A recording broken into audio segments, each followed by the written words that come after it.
G2 嘅鋼索就係以 G1 做基準啦，只係純粹改咗個塗裝，完全冇卡通，亦都冇故事嘅支撐。喺呢個情況之下，剩餘嘅價值就係佢嘅塗裝能夠得到玩家歡心啦。G2 版鋼索保留咗胸口透明件，可以睇到佢嘅博派標誌。主色調為藍色、金色同埋紅色。喺武器方面有一把雙管嘅激光槍。喺純色嘅情況之下有啲細節或者會俾大家忽略咗。各種嘅機械紋理啦、條紋仲有圖案等等，都豐富咁樣刻畫咗喺本體之上。而恐龍頸部嘅機械部件喺 G2 玩具上面得到解封，小腿上面更加有金色嘅博派標誌添。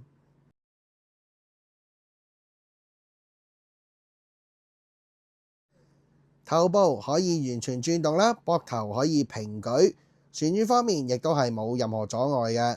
手臂啦可以做到旋轉啦，亦都可以做到一個屈曲。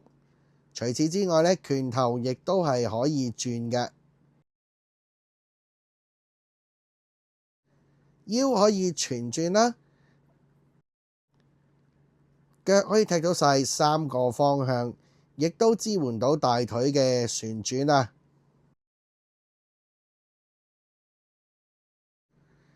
膝關節亦都有90度嘅，腳掌可以大幅擺動。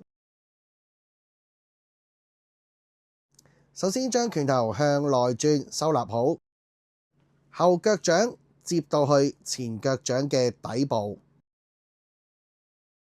打開後面嘅小腿裏面你會見到有個黑色嘅關節，我哋將佢拉起佢，之後將雙腿砌埋啦，拉起背脊嘅恐龍頭，將雙腳接到去卡扣處位嗰度扣好佢。完成之後，大腿關節情況就係咁樣嘅。將個尾巴喺個裏面嗰度拉落嚟啦，然之後將佢冚翻埋，合拼好佢。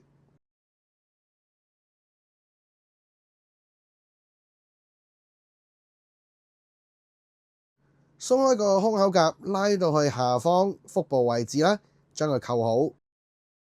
收起個頭部啦，然後將兩邊嘅胸夾左右轉埋嚟合好佢。最後將個頸扣上啦，就 OK 啦。G2 風格走偏鋒，玩色彩對撞，對於喜好奪目撞色嘅玩家係一個稀有嘅好玩具。但係就只有大盒 fans 先至會照單全收咯。相對市場嘅需求事實係真係比較低，定難得孩之寶會製作嚟滿足愛好 G2 嘅玩家。最後我哋嚟睇下呢隻恐龍嘅可動啦。頸部可以完全旋轉啦，頭可以上下喐，口部亦都可以打開。隻手仔係波哉，可以轉啦，手臂亦都有關節。大腿其實就係手臂嚟嘅，喺可動上面完全係一樣。武器可以選擇收納到背部啦，機械人腳掌底部有個卡扣位嘅。仲有 G2 紋理啦，但係只係場景類別嘅 figure， 得手臂同埋大腿可以喐到。今集開箱嚟到呢度啦，你對 G2 鋼索有咩睇法呢？歡迎留言分享討論。中意我影片同埋資訊，除咗可以訂閱、讚好同埋分享，可以作基本支持外，更加可以收到更新通知。進一步可以 PayMe 或者支付寶我贊助我嘅營運。咁今集嚟到呢度係咁多啦，多謝晒你咁多位，下次再見啦，拜拜。